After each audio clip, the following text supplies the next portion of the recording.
We taking that shit back that people want. We gon' lay down, we ain't playing around. You get put in the ground for trying to take off. Pops who pop shots abusing that.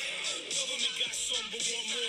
We gon' lay down, we ain't playing around. You get put in the ground for trying to take off. Hands up, listen, hands up, yo, hands up, come on.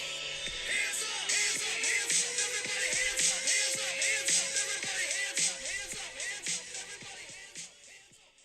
Welcome, ladies and gentlemen. It is Monday. It is Dishin Up Clix. As always, I am Mary's Edge. Big shout out and thank you to Enemy the Illest, Connecticut hip hop artist here, who is also straight edge, who's a very good friend of mine, who lets me use his music for the opening of the show. That single is called Power. You should check him out. That's on Spotify, n.m.e, the Illest. Good friend of the show. So thank you again, Dan. Thank you, Enemy, for letting me use your music as the opening. Also, big shout out to Critical Hits Customs, sponsor of the show. They have a new sale going on. Sale, what is the hell is the word I'm looking for here? Use the code Krakoa, and that will get you all 6 Krakoa Revival bystanders for $3. So, keyword Krakoa. Get all 6 of the Krakoan Revival IDs for $3. Can't beat that. Go check out Critical Hit Customs with my buddy Markus over there, doing big things, helping out the show. Appreciate it as always. So, where have I been? I've been a lazy piece of shit lately. There's no other way to put it. The pandemic is affecting everyone differently, and I have had zero motivation to put out content. I did a great interview with George and completely botched the whole thing up, and no audio was actually put together at all. So that was fun. So that got dumped over to the old wayside, and there we go. And now I'm back. So Hot Take Monday. So I'll have to preface, I guess, this with, this is not directed towards anybody. This is not directed towards any individual player. This is not directed towards any individual whatever, this, that, or the other thing. If you feel some sort of way about this topic and about the way that I cover this topic, that's on you. I'm going to put that disclaimer right there at the beginning of the show right away, so there's no ifs, ands, or buts about it, okay? I'm going to take a little sip of my seltzer. There we go. Got a little football going on in the background over here. We got, I think, some Bears versus the Rams happening. I need to pull up my reference material because we're going to talk some definitions of some things as well to try and, I don't know, maybe battle this thing. But through the years of me playing this and through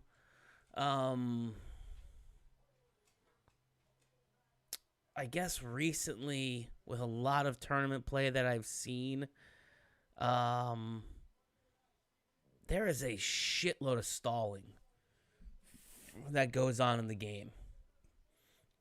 And I will say publicly that quote-unquote pro or veteran players, I think, take advantage of newer or nicer players with this particular stalling tactic because they know that, one, they can get away with it, and two, the other person isn't going to say anything. So, in my opinion, and again, this is just my opinion, if you're a good player, you should be planning out your stuff on their turn. You should already kind of know what you're going to do before their turn is up. Okay, cool. This is where I'm sitting with things. This is what I have to do for the next turn. And then, of course, they may do a few things here or there. They may hit a character. They may throw a couple of monkey wrenches into the works. Okay, cool. Now it gives me a little bit to take a step back and to look at it. Okay, I have to reevaluate. For some reason, and again, I'm not pointing fingers at any individual player or anything of that nature, because we've all done it. People have done it. I've seen it done it. People have done it with me. But for you to sit there and talk through your entire turn and basically tell me every single power and ability or whatever the variables are, well, you have this and this and this, and you have this, and you're stalling, you're wasting time. You already know it. I don't need you to tell me everything that's going on with that turn. You already know what you're planning on doing. Don't sit here and list the variables off for me. It's a slick way of stalling and wasting time. You know it is. I know it is. And the person you're playing with is too nice to tell you, hey, you're stalling, speed your turn up. Now, we've had the, we should do chess clocks and we should do this and that. No, chess clocks isn't the answer. People have to speak up and have to say the hell with politeness, and they have to say, hey, you're stalling. I need you to speed it up because I need to get more than 3 turns in this game. I need to get more than 4 turns in this game. Now, are there things in the game that make someone's turn longer? Yes. Vulture, we've seen that. Vulture can go on a killing spree, and just massacre an entire team. So at that point in time, who gives a shit about how many turns I'm getting? Half of my team is already gone.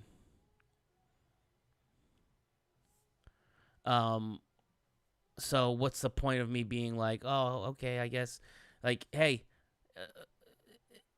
I see, and I have seen, I've been to the last 2 worlds. I go to a lot of events in my area, and I have seen where quote unquote veteran or pro players will slow play a newer player in my opinion, it looks like on purpose, because they know that one, the player isn't smart enough and or isn't savvy. I shouldn't say smart. Smart's not the word. They could be the smartest person in the world. They're not savvy enough with the game yet to completely understand what you're doing and how you're manipulating the time of the game. There's that. Or you're playing up against somebody who is kind of a nicer player and kind of, lets some things slide. And then all of a sudden, they're left with no time. And it happened. This is something that is consistently going on. And then there is this, I guess we'll do story time. And again, I'm not going to mention names or anything like that. That's not how I do things. Unless, obviously you provoke me on the internet and it needs to be spoken about. But there's the passive-aggressive, reverse stalling, where you've stalled the entire game out, and then something happens to where now you need more time. So you, passively aggressively will tell somebody who is, watching the game, oh, he's just stalling. Because now you want to try and put pressure on the other person to speed up, because now you're behind. And that's happened in a WizKids Open, where I've gone against somebody who sat there at the beginning of the game and was like, oh, well, my options are, and if I do this, there's that, and if I do this, there's that, and I can do this, and I can do... Yeah, we get it. There's a lot of fucking variables, okay? That's the whole point of this game, and the reason we love this game. There's multiple variables. But this is all shit that you've already thought about, and you don't need to do it on your turn to waste time. So said person did this. Said person also then went up on points, and obviously time was running out.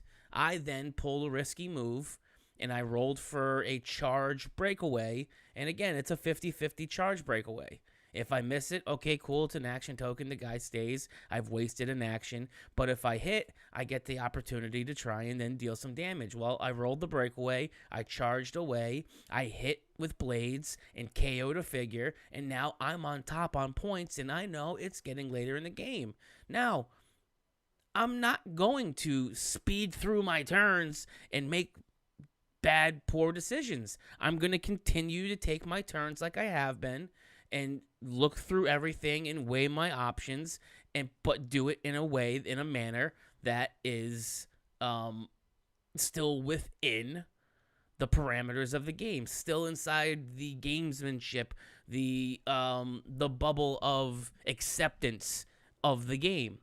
And the person who now obviously is pissed because I just pulled something that probably they didn't actually see me doing, and they passively aggressively started to like tell people who were watching the games, "Oh, now he's just stalling." I paused the game and was like, "No. Let me explain something to you. It's rude of you just to even think that I'm stalling. Maybe if you took faster turns at the beginning of the game, you'd have more time on the back end of the game. So for you to accuse me of stalling, that's pretty piss poor." And I addressed it when it was said. And this is something that happens at a lot of tables. This is why people will be upset that they don't get enough terms. This is why people didn't like ID cards for the most part, because there's so many options and certain things that you can do that it does take longer for you to pull everything off. This is why people don't like autonomous, because now you can potentially get 6, 7, 8 actions technically inside of a turn, which makes the turn longer because autonomous doesn't go towards your action pool. This is why people don't like the Justice League and being able to have 7 actions, because you're giving somebody. But this is, on the flip side, also why people hate 1776, because now you're limiting the amount of actions I get, and now I feel like I don't even have a turn there. So, with that being said, let me go to the questions and the comments that I see popping up. Thank you, Jon Waters, for being here. Joe Pank, this is going to be good. John, do you always keep it that nice? Yes, I usually do keep it that nice. You can ask Joe. Joe's been to some of my tournaments. I'm actually a pretty level-headed type of person. I don't fly off the handle unless I need to. Unless I really need to hammer home something, I usually kind of keep it even keel, I guess, and kind of just, stay right there with it, unless I really need to be like, no, you're being a dick. Like, we need to fix this right away. So, no, I keep it pretty even keel. Now, how do we fix it? We have to self-police it as players. Take some more of my seltzer.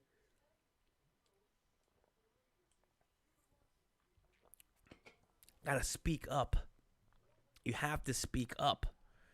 If somebody, and you know somebody, and I've seen people do it. I've seen people nicely say, "Hey, you need to wrap this up quicker." Like I need to get another action in. I need another turn. I've seen, and I will name names. Like, I've seen PJ Bolin help another player out. Like, "Hey, man, I get like you're kind of in a hard spot. Let's look at what you actually have available to do.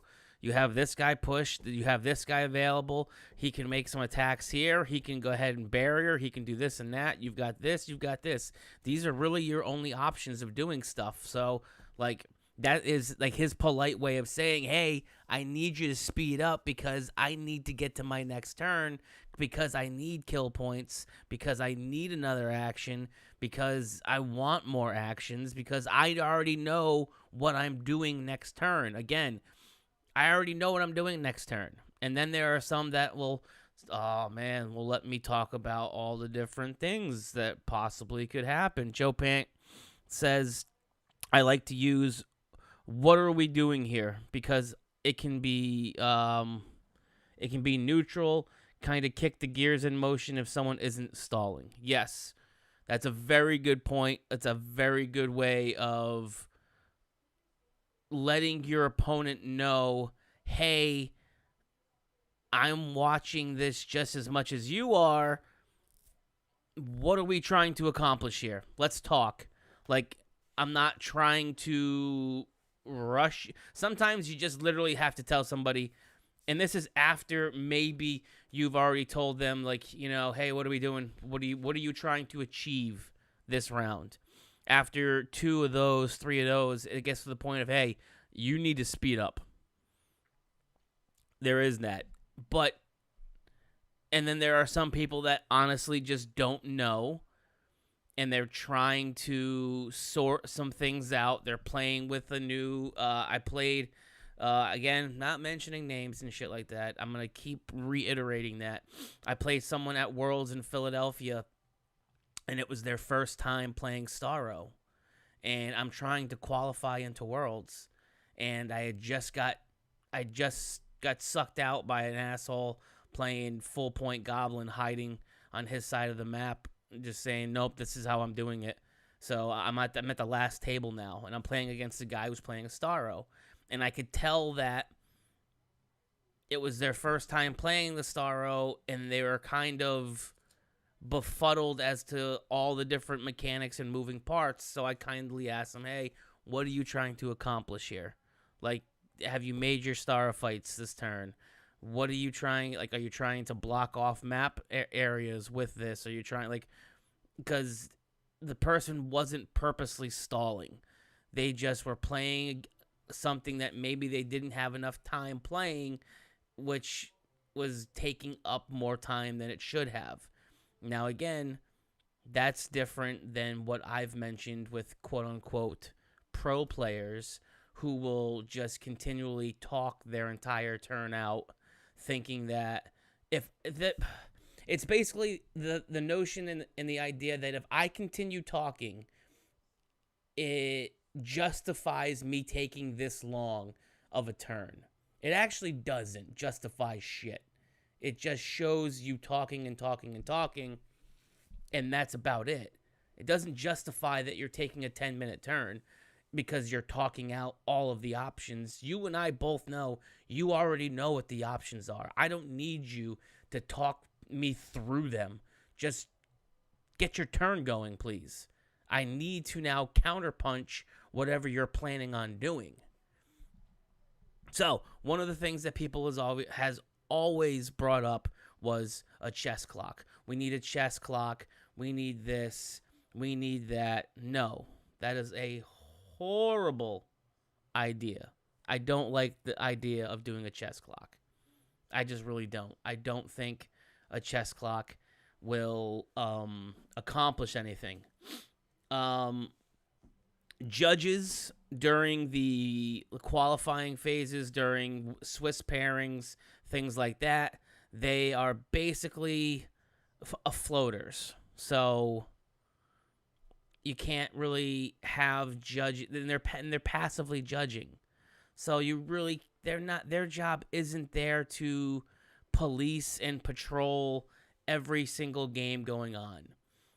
Once you get to like top 32, okay, cool. You have judges now in a more condensed area, and it's more and more vital that you get your turns in. So I'm not sure if people are up to date with their poker or anything of that knowledge, but in poker they have something called calling for the clock. Let's get into this. Z Deadpool 007, who happens to be my son, Zachary. Thank you for tuning in, bud. I love you. Chess clocks will rush players, thinking the process would add pressure. Yes, 100%. That makes it not fun. If you add a chess clock to this, now not only are you playing your opponent, but you're playing time. And adding a chess clock it takes the fun out of the game. Now, in poker, you have this thing called calling for the clock. Now I'm going to read you quickly the definition of a call of a clock. So, on PokerKing.com, it says, in poker, the call the clock means to challenge a player for taking too long to act. Once challenged, a player has a set amount of time to make a decision. If the player fails to act in the allotted time, their hand is dead. So basically, the way that would iterate to hero clicks is if someone calls the clock on a player,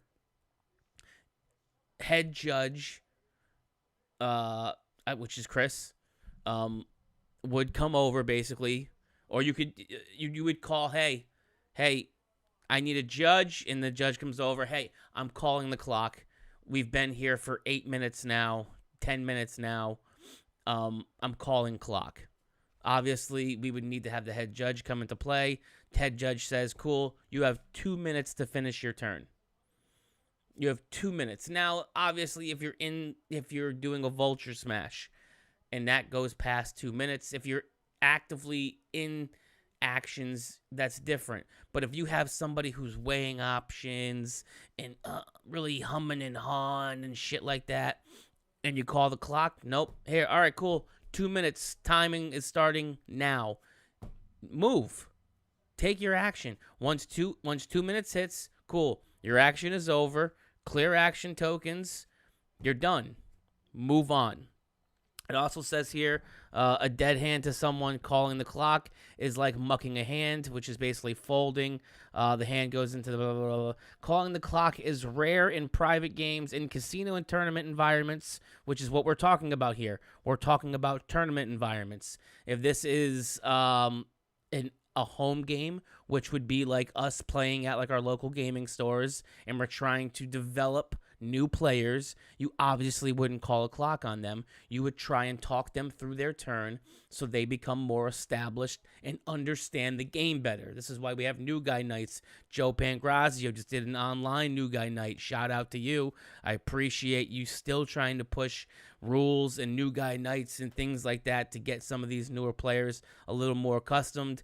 Talk to me afterwards. I'd love to do a new guy night with you where we break down Galactus. There seems to be a lot of questions popping up about Galactus and how it works, and a lot of newer players who have not played with a figure that has multiple dials where you play down the dials. So Joe, reach out to me. I would love to do a new guy night type thing with you where we talk about like how the mechanics of a Galactus, of a multi-dialed figure works and things like that. That could just be something we do. Anyways, so in casino and tournament environments, a player, dealer, or floor manager may call the clock. So now, if we're in top 16 and we have actual judges sitting around and they're kind of active judging, not so much passive judging, you can have a judge call the clock. Hey, I'm calling the clock.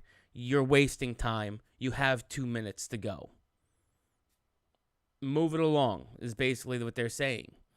The allotted time is often arbitrary and not predetermined. Generally, poker is not a game well suited to time limits. Each hand is different, and players need varied amounts of time to make decisions and bluff properly. Tournaments, however, must often cater to a large group of players. In high-profile events such as the World Series of Poker, calling the clock is rare. An example of it is in 2008 when Ramzi Jalezi called the clock on Phil Hellmuth. The round before, Hellmuth had called the clock on her, but quickly withdrew that call.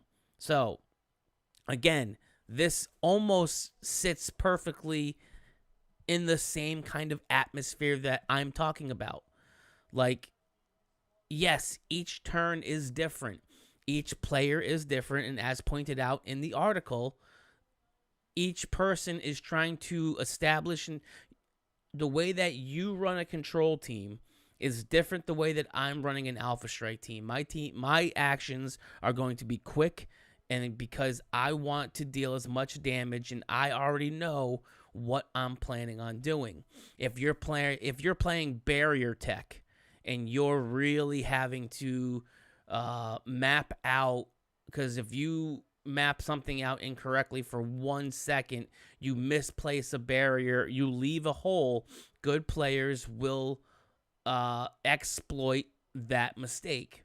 So yes, your turn's going to take a little bit longer, and we're not talking here about long turns. We're not talking about being precise, players can determine and figure out when somebody is just actually trying to optimize their critical thinking, and when players are just being assholes and stalling time, whether they're up on points, whether they know they're about to be up on points, whatever the case may be, you can tell a certain person's body language and how they change based on points and based on things of that nature. I've seen tournaments where a player will just completely change their entire attitude and body language and battle strategy based on things not going their way. I've watched a slow player who plays slow and plays just to eke out a win. I beat you 35-30. I've seen a player who takes a real long time, and they're doing it on purpose, a real long time to take their turn, have an opponent do something they weren't expecting, go up on points, and then all of a sudden a fire is lit, and now they're playing super fast. And now they want you to change the way that you play, so you start playing super fast because they want to get those actions in. If they didn't play slow at the beginning, they would have allotted time at the end to make up for unforeseen things that happen in a game. So, do we implement calling the clock in WizKids? Like, do we do something like that when it comes to top 32? Hey, top 32, calling the clock. Now, that doesn't mean that you're just going to be a jerk and someone takes 35 seconds and you say, hey, I'm calling a clock. No, you don't do that. There's etiquette to certain things. As I just read, calling the clock is very rare, but sometimes it's necessary because people are literally stalling out on purpose. So what is the what do we really do here? What is the answer? I mean, the biggest thing, and Joe Pangrazio has already mentioned it too, you have to speak up for yourself. You have to, and of course you do it with some class, and you do it in a way where you're not, I guess, being a jerk about it, but you have to let your opponent know, hey, I know what you're doing, or hey, I know what's going on. What can I do to speed this up? And if it gets to a point, you need to call a judge. If things start to get to the point where it's so slow that you feel like you're not going to get a fair chance at the game, call a judge over. Hey, judge, this is going way too slow. I need you kind of being by to observe. And if the other person gets pissed off by it, they're either getting pissed off by it because, one, you called them out because you're being honest about that and they were caught. Two, they're just pissed off because now they have to adjust their slow style. Or three, they honestly are pissed because they are having a hard time putting together what they want to do. But it starts with you as a player. You have to speak. No one's going to speak up for you. Like, you have to have uncomfortable moments during a game where you tell somebody, hey, you need to speed up because I need more chances to kill your team. Like, flat out, this is what it boils down to. You need to speed it up because I need to hit you more. So,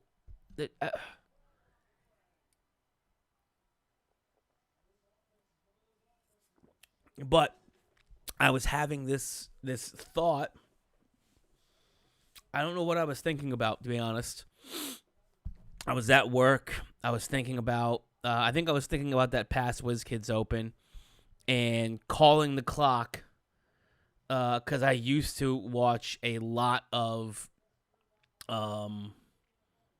poker, and I thought, what an interesting idea to maybe bring into HeroClix? How would you be able to do it? Probably not. But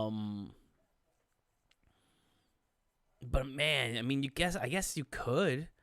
You could call a judge over and be like, "Hey, like, it's getting to be slower. Can we move this along?" So I guess you're kind of calling the clock at that point in time. I don't know. I don't know how you integrate that into the game.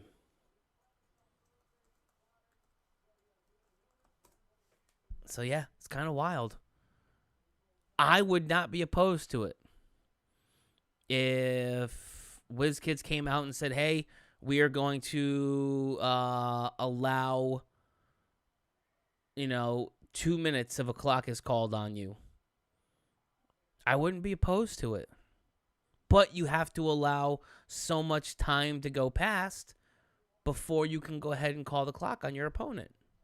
You have to give them reasonable time to actually have a turn. You couldn't just be a troll and they're like, "Okay, so I'm going to sidestep clock." No, like that's not doing anything for the game. That's not doing anything to help out. But I don't know. There has to be, besides the obvious, besides players speaking up for themselves, and besides players putting a boot in someone's ass to move it along, I don't know if there will ever be a implemented system to help move gameplay along. Chess clocks is never going to be the answer. So whenever we see that come up every 3 months, "Hey, we've been playing with chess clocks," or no, throw that whole argument in the garbage. Chess clocks is not the answer. Chess clocks will never be the answer. We have to kind of I'm trying to think of the wording that I want here. Self-impose these kinds of things. We have to self-police this kind of game state. We have to take it out of judges' hands and make them be the bad guys all the time. And we have to, "Hey, you gotta move it along. Like, we gotta go." But do it in a way where you're not being a jerk, I guess. Again, it goes back to, a story that I've told many times before, where PJ Bolin and I were both playing in a battle royal, and a guy was having a hard time deciding, and we both weighed options, and then PJ and I went back and forth because I knew what PJ was doing, and I knew what he wanted the guy to barrier his team so I wouldn't snipe PJ's figure, and then PJ quaked all this guy's team into stuff. I ended up still getting a couple of the points and stuff, but it was helping out that player. "Hey, you still have options. These are your options." So it was a very interesting back and forth that we had, but I don't know. Joe Pangrazio, people have to feel comfortable speaking up in general. A lot of bad play would be eliminated if players knew they couldn't push people. Yeah, I 100% agree with that. There has to be some sort of a boundary line. There has to be some sort of you got to stand up for yourself. No one else is going to. If you feel someone's slow playing you, or they're kind of, I don't want to say bullying, because now in the culture that we are, bullying is a very, when you hear bullying, you see a certain thing. So they may not be doing that, but they are kind of pushing the narrative to like I don't know, kind of get you off of your game. So I don't know. It's very weird. I don't know where this lies. And again, we are also in a time where we're not going to see live play for some time until people decide to actually quarantine and wear masks and do the correct things. So, but again, this is also why I don't play online, because I feel now, I mean, I have a desktop, so I'm a little faster. I'm on my laptop now, but I have a desktop now that I've been kind of playing around on Roll20 with, and I feel like I'm faster being able to switch screens, being able to move stuff around. But that was one of the main reasons as to why I didn't play online play, was I felt like I was too slow. And I felt like I was cheating people out of time that they needed to play the game and have the game run like it was in-person HeroClix. So there was that. That's a main force as to why I haven't played online stuff.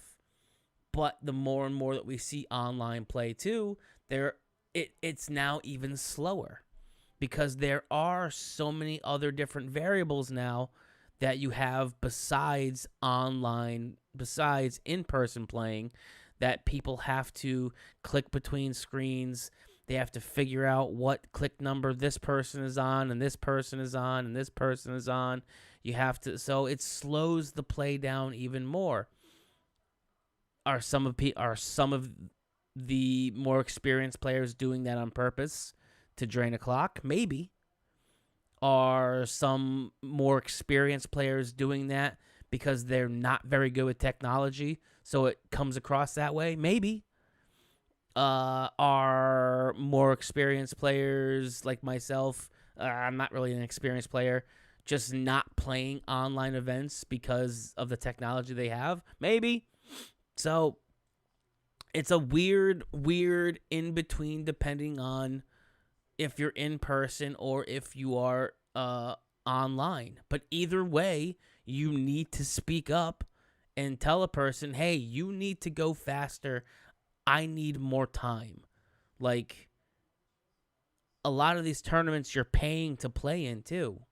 So, like, I want my money's worth. I want to play a game where I'm getting 6 turns. You know, I feel like I've actually played a game, and I didn't just sit here and watch you talk about playing a game and then play it, and by the time I get my stuff rolling, the game's over. So, do we do it with chess clocks? No chance. Do we do it by calling the clock and making it, hey, you got to move along? Probably not.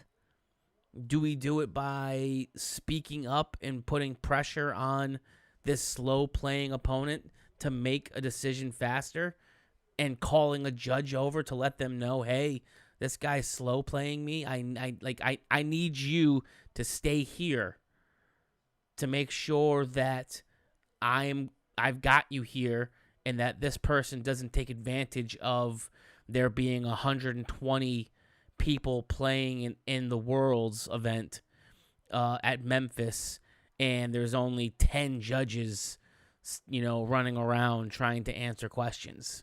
So yeah, there are going to be some instances where stuff slips through the cracks. So I don't know. I don't know what the answer is.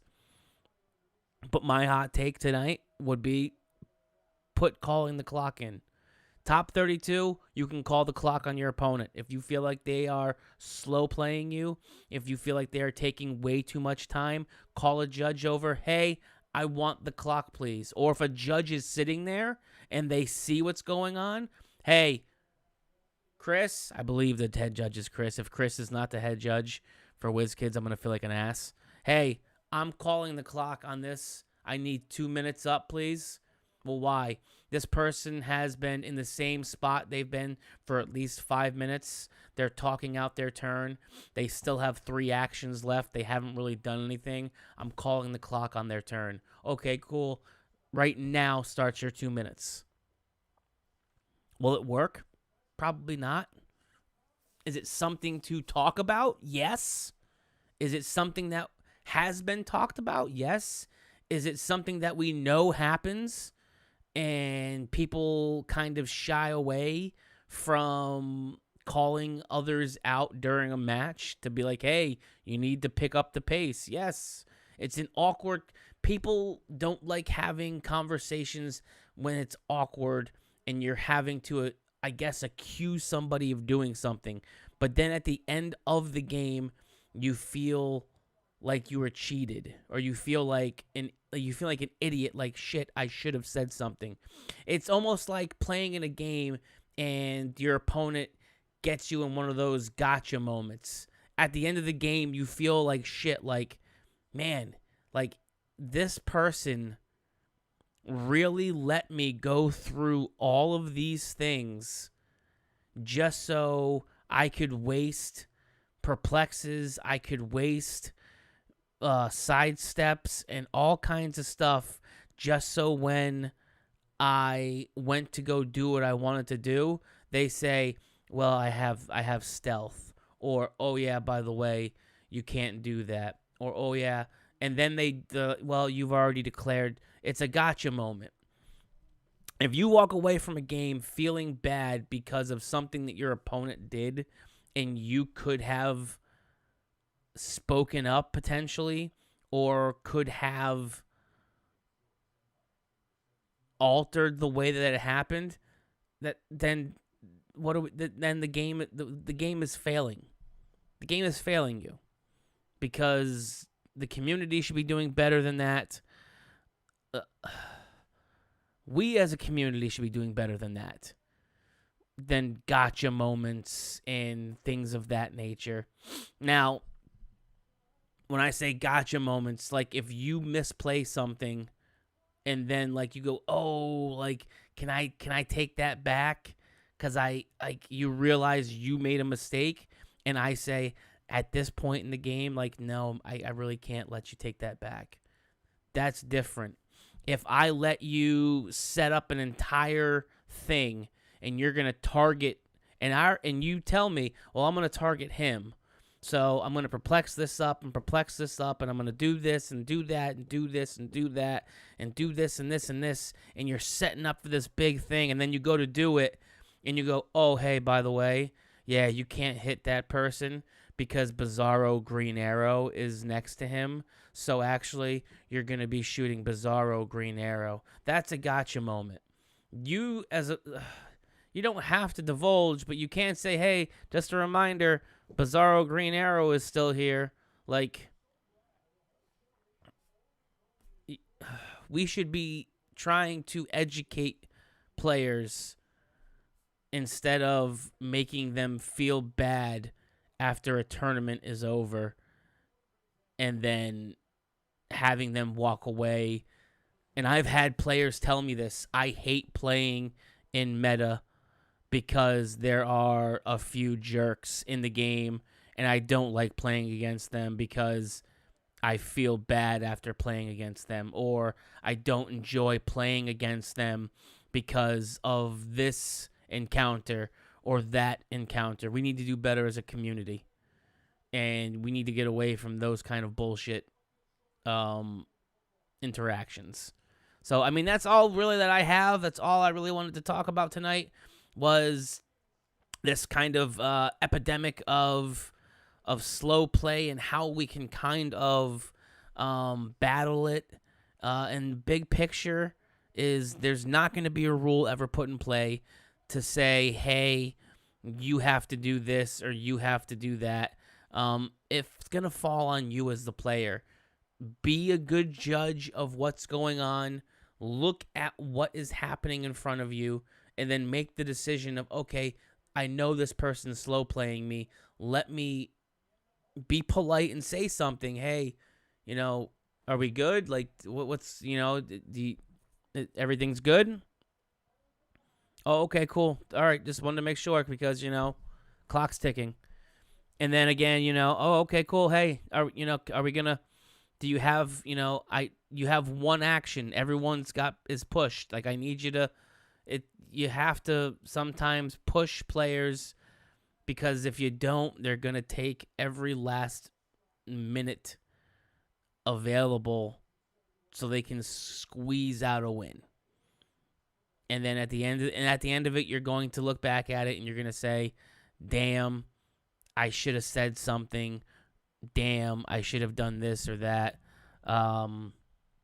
We have a comment. That's true about the jerks. we should have better game etiquette. Of course, we should have better game etiquette.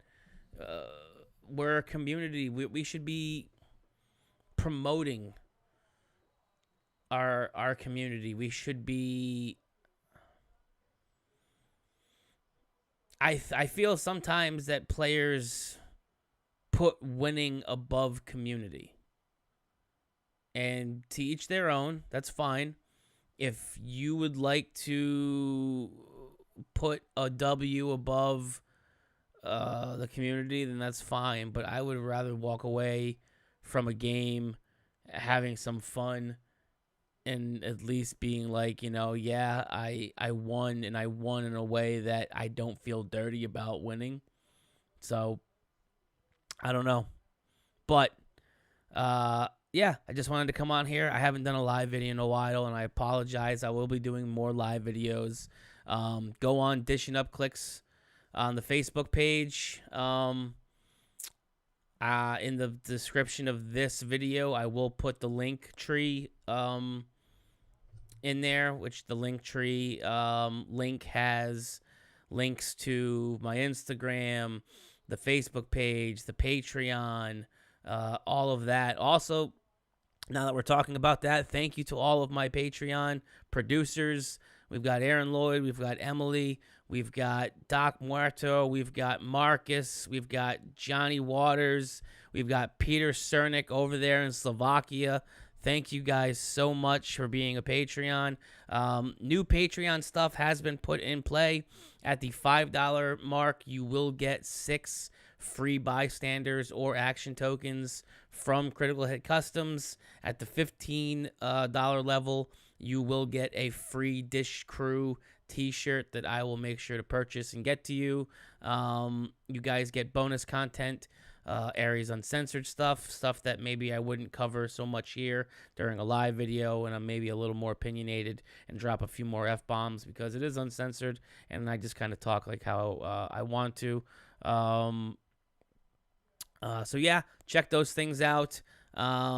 Again, Critical Hit Customs, Krakoa is the key term to use when ordering from them.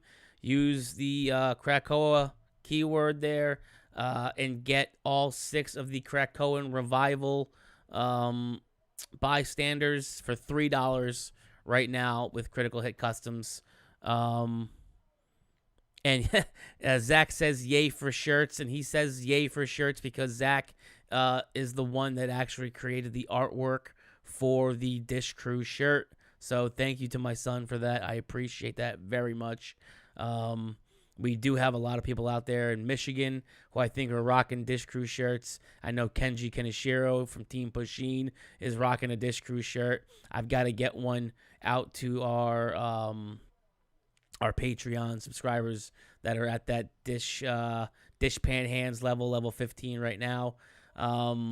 I will be getting them out to you shortly, I promise. Right now, I am trying to get all this charity stuff taken care of.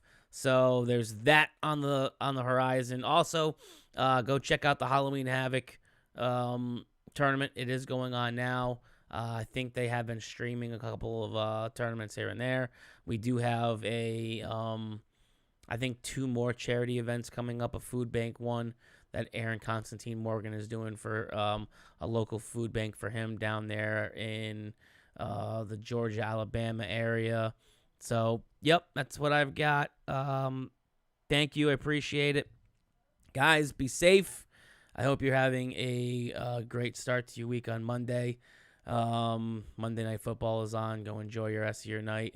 And that's it. That's what I've got. Thank you so much. Take care, and we will talk to you very, very soon.